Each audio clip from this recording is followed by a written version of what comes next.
choisir Jésus par-dessus tout, aimer Jésus par-dessus tout le reste du monde, s'identifier avec Jésus sans honte, se préoccuper de ce qui concerne le cœur de Jésus, se soucier de lui plaire plutôt que de satisfaire quelqu'un d'autre, ne jamais se lasser de sa compagnie, se réjouir toujours dans sa présence, désirer passer du temps sans hâte avec lui, tout cela est une indication que vous êtes un ami de Dieu.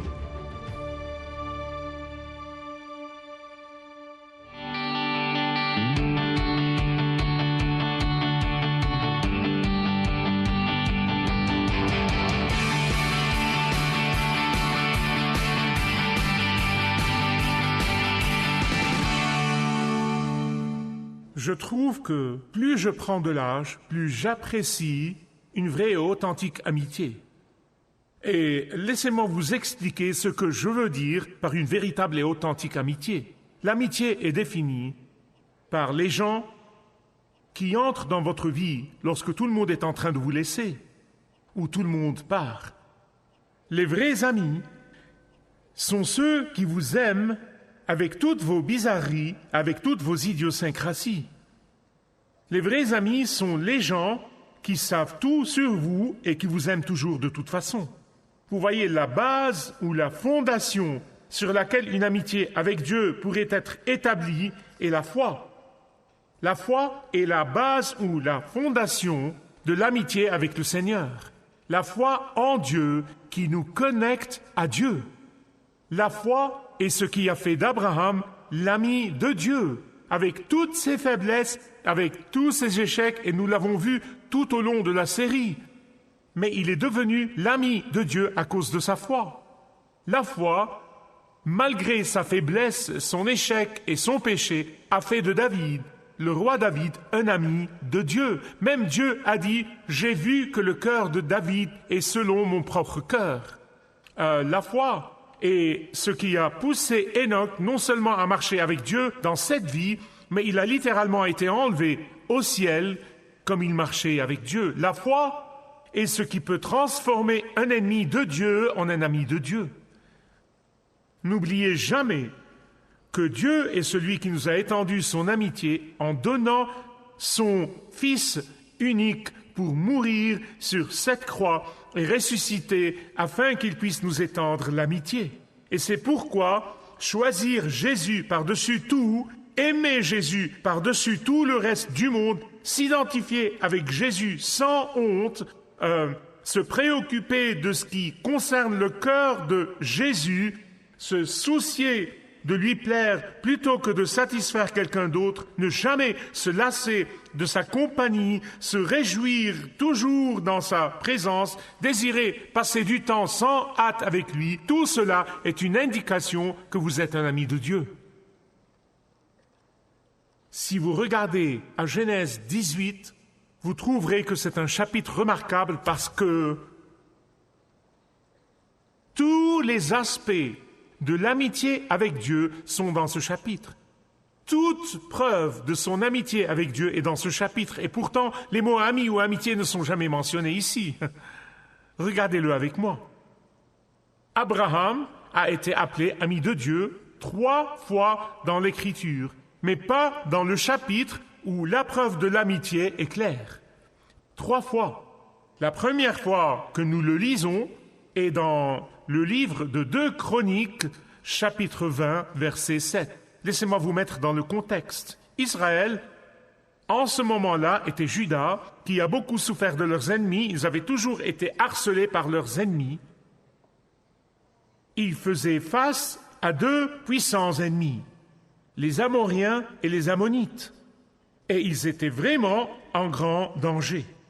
Et Josaphat s'est tenu dans l'assemblée du peuple, devant le temple, et il s'est adressé à Dieu, et voici ce qu'il a dit. Écoutez, n'est-ce pas toi, notre Dieu, qui a chassé les anciens habitants de ce pays devant ton peuple et l'a donné pour toujours aux descendants de ton ami Abraham? Jacques 2, 23. Il dit « Ainsi s'accomplit ce que l'Écriture déclare à son sujet. Abraham a eu confiance en Dieu, Et Dieu, en portant sa foi à son crédit, l'a déclaré juste et il l'a appelé son ami. Mais vraiment, le plus puissant, le passage le plus étonnant se trouve dans Ésaïe 41, 8. Parce que Dieu lui-même, pour la première fois, Dieu lui-même déclare qu'Abraham était son ami. Le voici. Quant à toi, Israël, mon serviteur Jacob, que j'ai choisi, et descendance d'Abraham, qui était mon ami.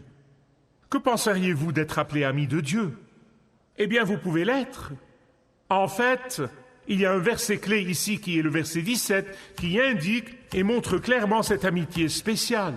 Au verset 17, chapitre 18, vous voyez ici l'amitié de Dieu si implicite avec Abraham. Dois-je cacher à Abraham ce que je vais faire? Vous voyez, c'est un ami qui a confiance en un ami.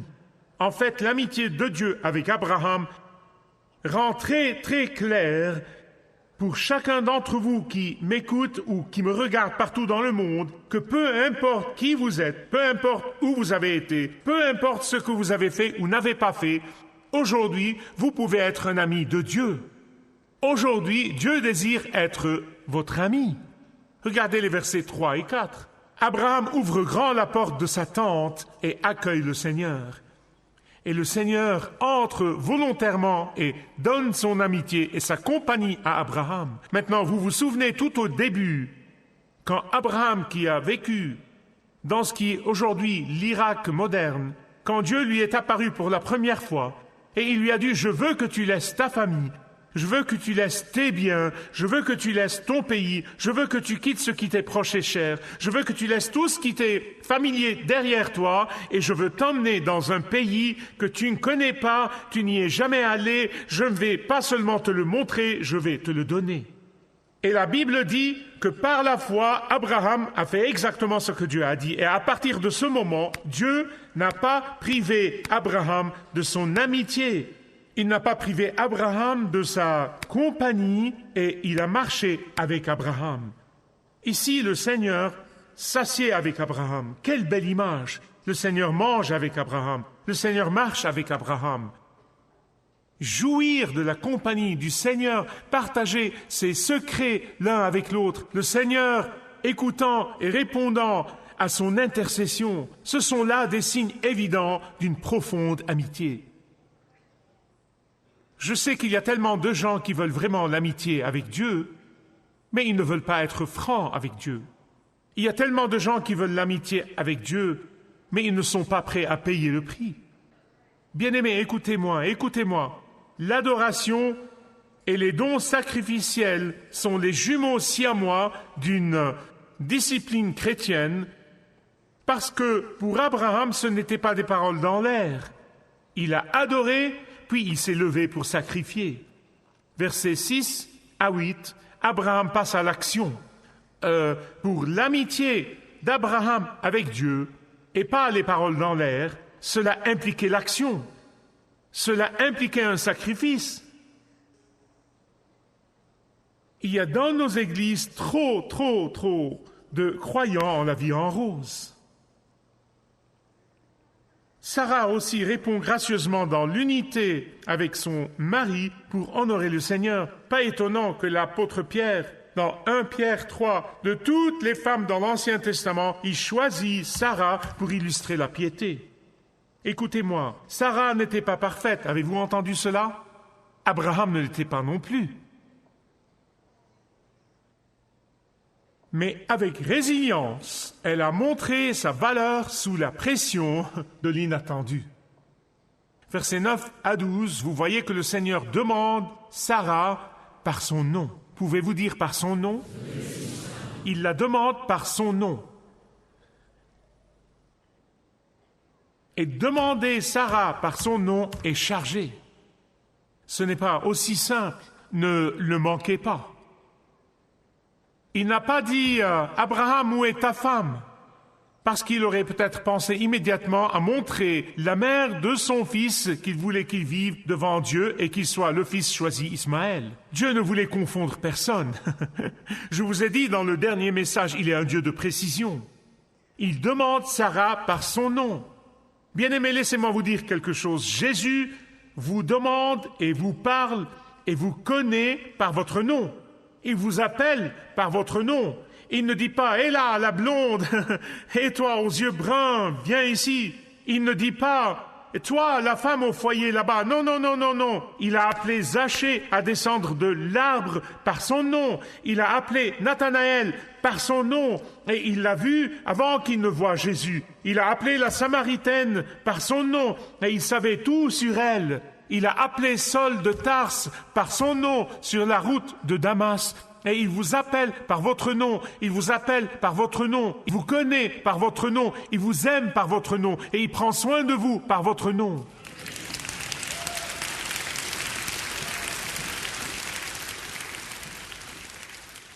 Le titre de ce message, « Comptez les étoiles quand vous n'en voyez aucune », vous donne un ami en haut lieu.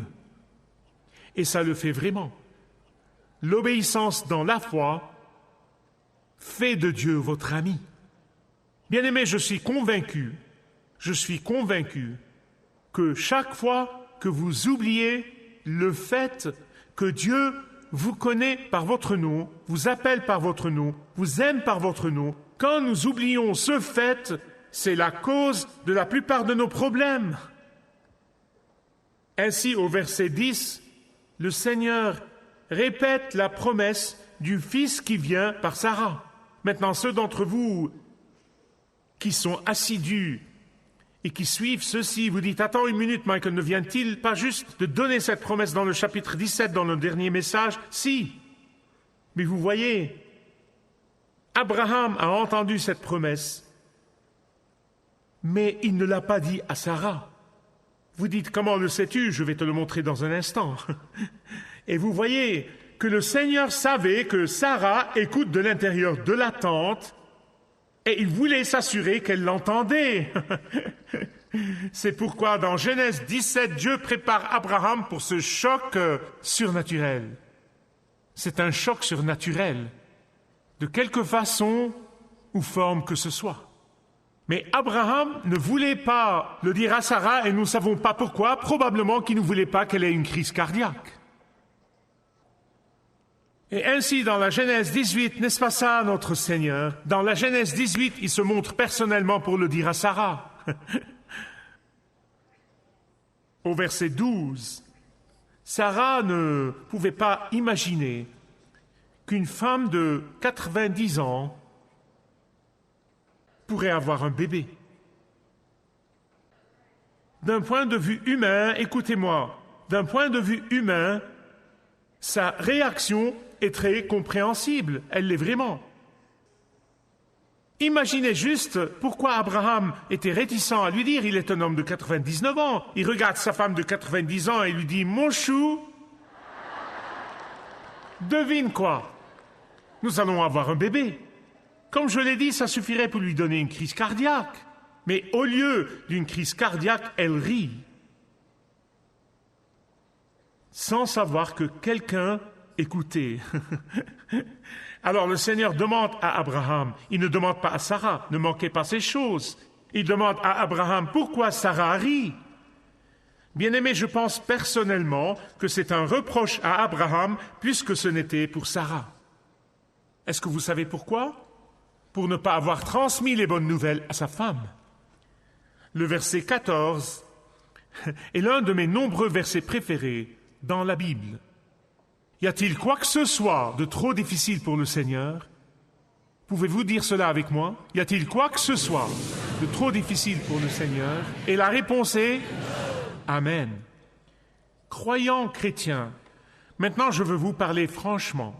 Je vois et je remarque plus et plus de croyants partout dans le monde qui vont et viennent semblent avoir été baptisés avec du vinaigre.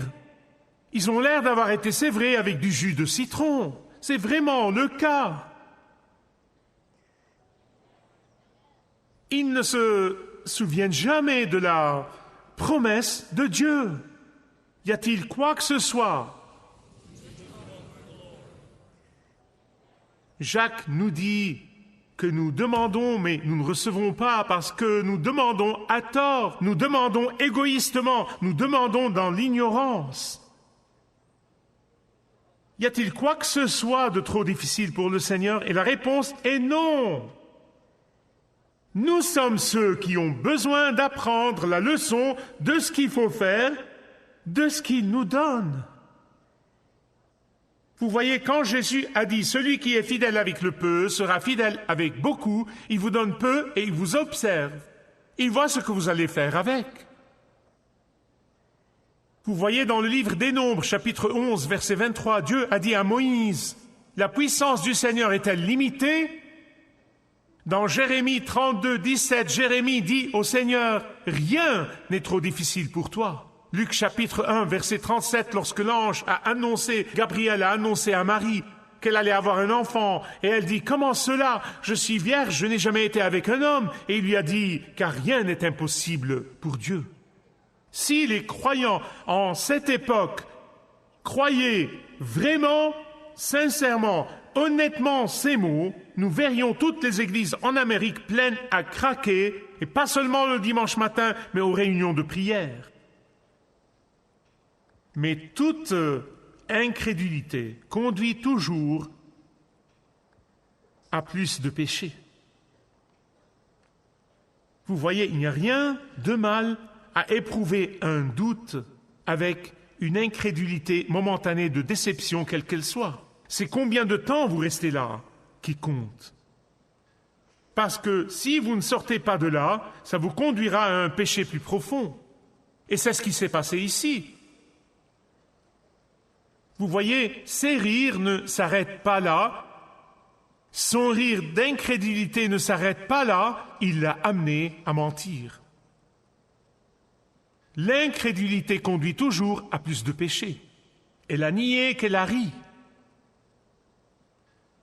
Mais bien-aimés, écoutez, ne manquez pas cela. À la suite de cette rencontre avec le Seigneur, à la suite de cette rencontre, elle est devenue une grande femme de foi.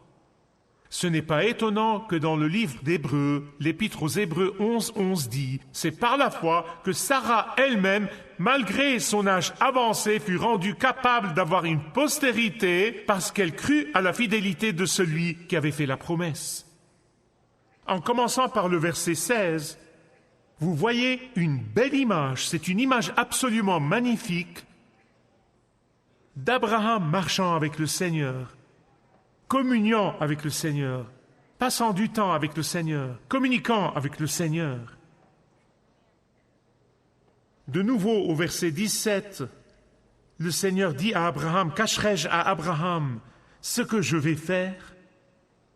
Le psaume 25, 14 dit « Le secret de l'Éternel est pour ceux qui le craignent, et il les instruit des devoirs de l'alliance. » Dans le livre d'Amos, chapitre 3, verset 7, il est écrit « Car le Seigneur, l'Éternel, ne fait rien sans avoir révélé son secret à ses serviteurs, les prophètes. » Et ainsi le Seigneur confie à Abraham, comme pour dire « Abraham,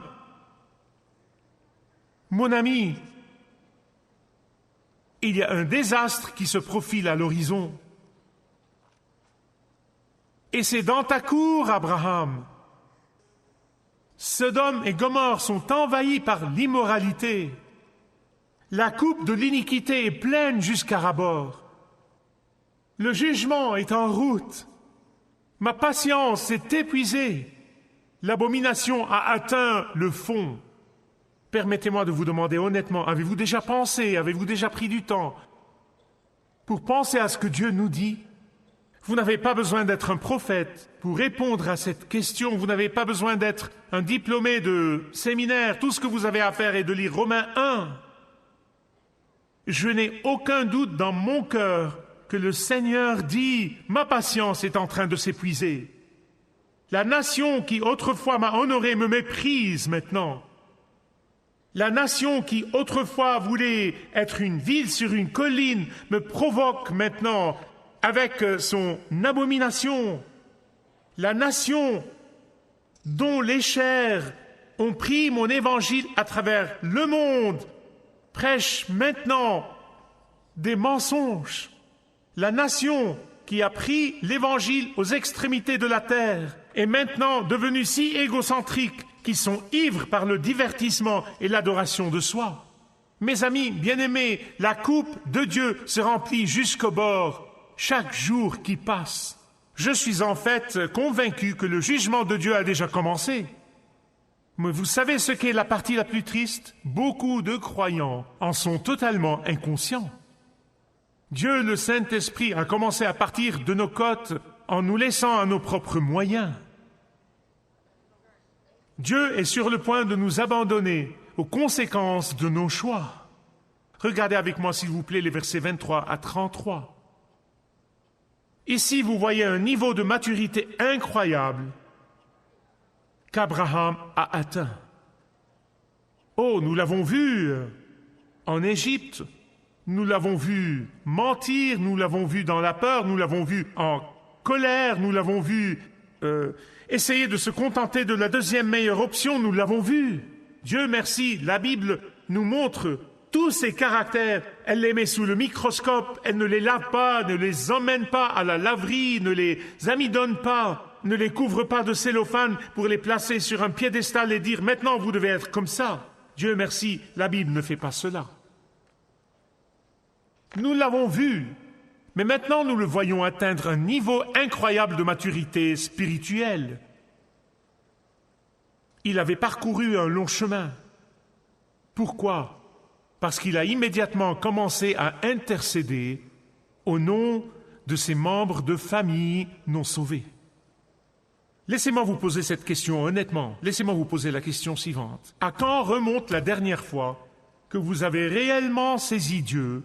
Et je ne parle pas d'un jour ou deux, ou d'une semaine ou deux, ou d'un mois ou deux, ou d'un an ou deux. Que vous avez saisi les promesses de Dieu pour ne plus jamais les lâcher. Vous dites, eh bien, Michael, j'ai prié pendant une certaine période de temps et je pense juste que ce n'est peut-être pas selon la volonté de Dieu. Comment connaissez-vous ça? Dieu vous a-t-il dit de ne pas prier à ce sujet? Je crois que Dieu répondra. Et je sais que je parierai ma vie dessus, à une prière pour un enfant non sauvé. Parce que 1 Corinthiens 7 dit qu'ils sont sanctifiés dans les parents croyants. Cela signifie que Dieu a un plan spécial pour eux. N'abandonnez jamais. Si vous voulez connaître le niveau de maturité spirituelle, si vous voulez connaître le niveau de votre maturité spirituelle, mesurez le temps que vous passez dans la prière pour une personne perdue. Mais il y a une chose que vous devez comprendre à propos de cette négociation entière qu'Abraham était en train de faire avec Dieu, d'abord 50, 45, 40, ce n'était pas une vente aux enchères, c'était juste une chose culturelle, c'est tout. C'est juste la façon dont les choses se faisaient à l'époque. Mais je déteste vous dire, c'est comme ça que les choses se font encore maintenant. Ils marchandent et négocient pour tout. Permettez-moi de vous dire, comme je conclus, il y a 3 choses que le Seigneur fait toujours avant de retirer sa main de bénédiction. 3 choses. Premièrement, il tient une enquête sur la condition morale avant que le jugement ne vienne. Il fait une enquête. Deuxièmement, ce qu'il fait ici, il devient vraiment accessible à son peuple, à l'intercession sérieuse. Il est très accessible pour vous. Et la troisième chose est la fidélité des justes. Peu importe leur nombre, ils feront une différence. Ils feront une différence. Ne manquez pas ce que je vais vous dire, d'accord? Dieu a accepté que même s'il n'y avait que 10 personnes à Sodome et Gomorrhe, il n'allait pas les détruire. Dieu est vraiment allé jusqu'au bout, et je crois qu'Abraham, dans son cœur, espérait qu'il y aurait au moins 10 personnes. Mais hélas, il n'y avait pas 10 personnes à Sodome. Mais pour honorer son ami Abraham, il a sauvé Lot et sa famille. Chaque jour, nous observons de nos propres yeux le début de ce que Jésus appelle dans Matthieu 24 les douleurs des contractions. Nous en voyons le commencement. L'heure est venue. Les douleurs des contractions viennent dans des intervalles de plus en plus courts. La question est de savoir si vous avez peur ou si vous vous réjouissez. Je vais parler davantage de cette capacité de se réjouir au milieu de ces situations dans le prochain message. Mais vous devez vraiment vous demander si vous êtes craintif et si vous avez peur et pourquoi. Jésus a dit que quand vous entendez ces choses, levez vos têtes, car le jour de votre rédemption s'approche.